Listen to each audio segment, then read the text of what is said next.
position, but personal best in the first sector. But it still stays 9th fastest at the end of that lap as well, at 10 seconds slower than his fastest time, as we see Alessandro Di Maria as well, just coming through to finish off this lap. But Tyler Scott reigned in that second sector, Rog, and he's only down by 300 to the second. Yeah, he's putting it all together. Tyler, he's doing a great job.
Watching his style when he's pushing that hard. It almost looks like he's on a super motor bike. He's done a good job picking up on the Superbike last season after his time in the Moto2 World Championship.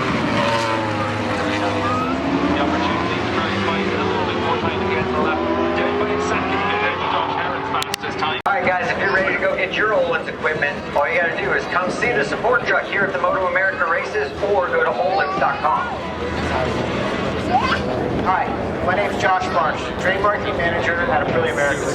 We're here at Daytona International Speedway for the Golden Crown S Projects Twins Cup Championship. The Aprilia RS660 was first introduced in 2020.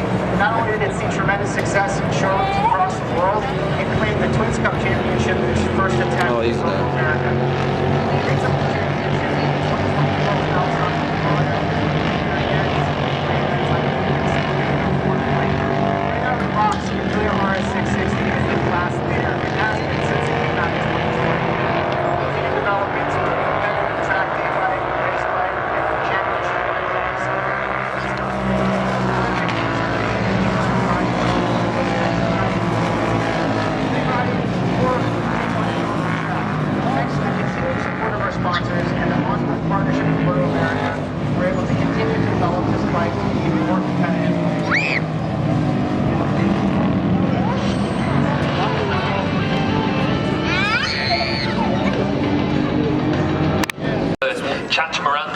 The lead up into this weekend.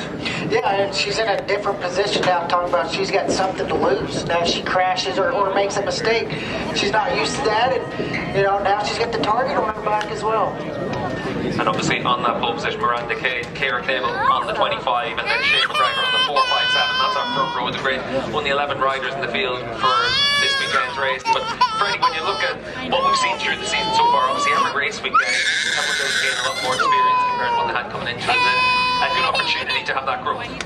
Well, one of the things that they're always working on is their consistency, and working on that consistency takes breaking down a corner into individual sections. And that's what you see it? Where? No, I mean the shot. Being able to give yourself that chance to develop through the course of the season.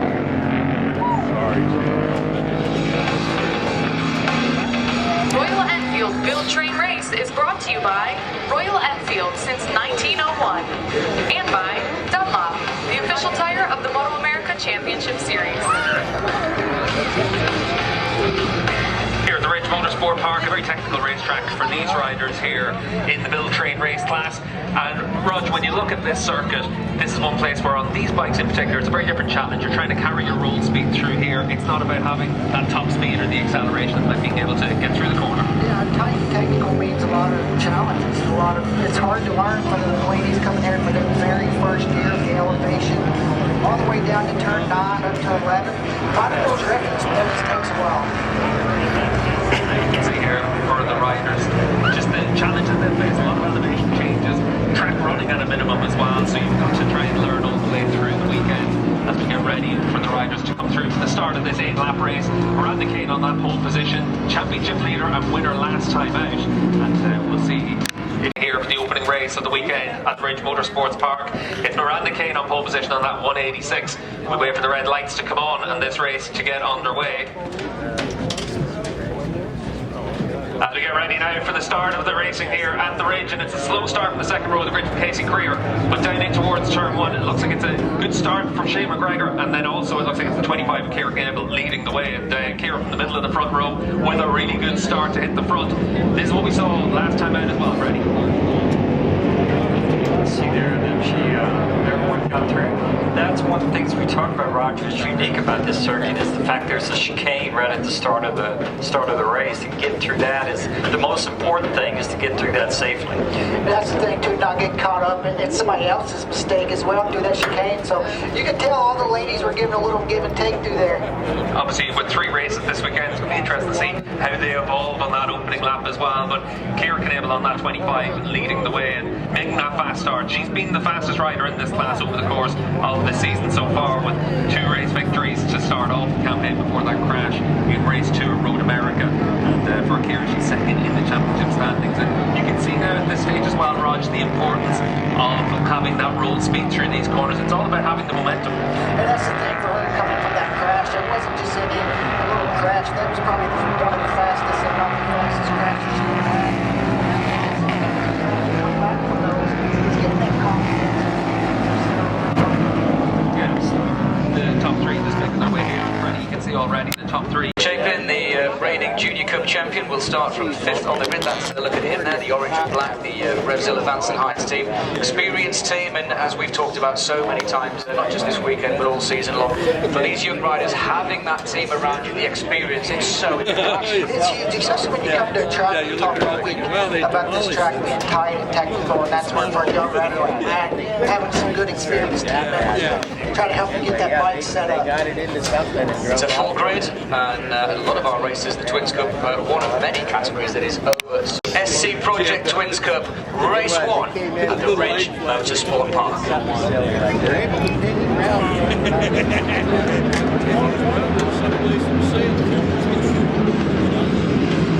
remember when Black was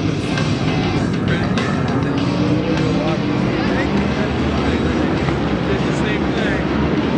It was out in front of the store. On the sidewalk. SC Project, World Champion Exhaust Systems. And by Dunlop, the official tire of the MotoAmerica Championship Series. Scoop. Tip it over to the front yard. And then tried to get it. The warm-up lap then underway here at the Ridge Motorsports Park. It's a 2.5-mile circuit, 16 corners. There is the safety car drifting it around here. Roger, it is such an incredible circuit. We don't have anything like it on the calendar. No, and the most important thing off the start is that chicane is going to be tight and a half. All the way up down into turn 8, where we see Allison and Mario have that mistake this morning. Into turn 11 is one of the passing zones. Turn 13, I think that's where you'll see most passes as this race goes on. Down the corkscrew, 18, 16 will be much area, pretty much wide open. So the circuit was close to us. So Nico for us, and judging by qualifying, Roger. Turn right here. And I was thinking after this. I don't know. I guess I think it's easy. I probably got more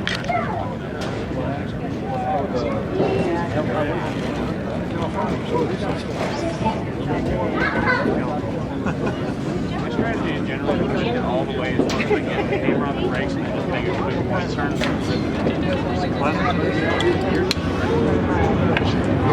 Which your bike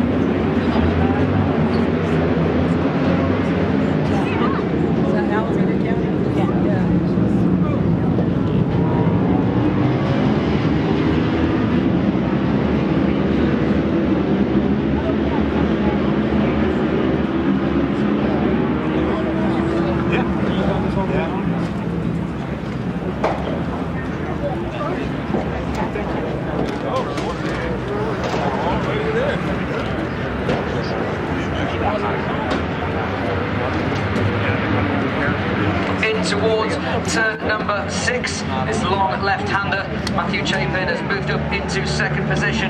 Dominic Doyle after an engine issue. Great work by the Westby team as well. They've put a new engine in that bike, and that seems to be working well so far for Dominic in third position. Dropping back a little bit is Levy Buddy, but he's not going to be too worried on this opening lap. Yeah, Avery Dreher kind of got red wide there in that first chicane, started on the front row, finds himself outside the top.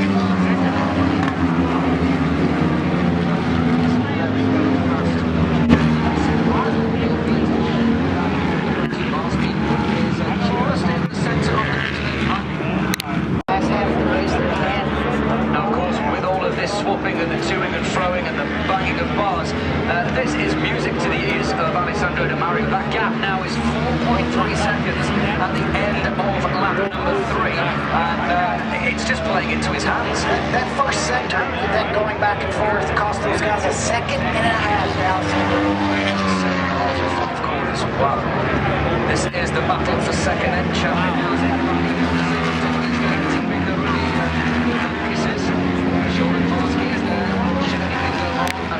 Scheduled for race number 1. Here we go, revs are up. And we're away racing, and oh, it looked like PJ Jacobson was asleep at the wheel. Great start. Jake Lewis on the 85 Altus bike. He gets himself slotted, it looked like, into third. See where he comes out of that, Greg. It looked like PJ was able to get back by Jake Lewis. Kayla there running 5th, but it's Matthew Schultz in front of Ty Scott at the moment. That was a really tricky one for Jake Lewis on the Altus Motorsports Yamaha. He had to really get the bike turned so tight in order to make that corner, and that's what caused him to not get on the gas as quickly as his Patriots. It's Kayla Yakov now going up the inside of Jake Lewis, and Jake Lewis gets right back after it. Yeah, Kayla took a shot. You know, that's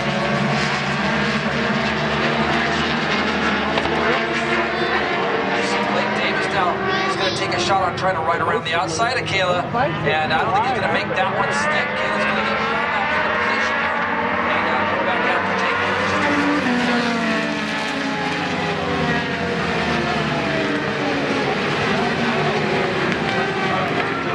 Pretty good step to spot ring after overnight. From pole position. Revs are up, when lights go off. Here we go, turn number 1 awaits, and a good launch from the front row, but look at Heron, he got out front, and Gagne gets shuffled back to 3rd right away. Oh, shit. There we go, that's what that first turn will do. See, as they kill him,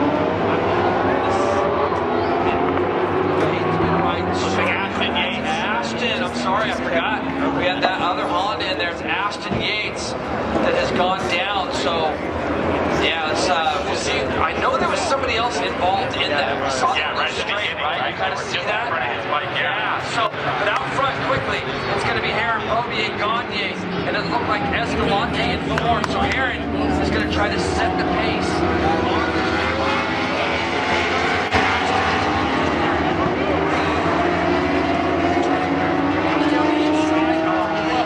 Yeah, he fell. It looked like, I can't tell if it was JD or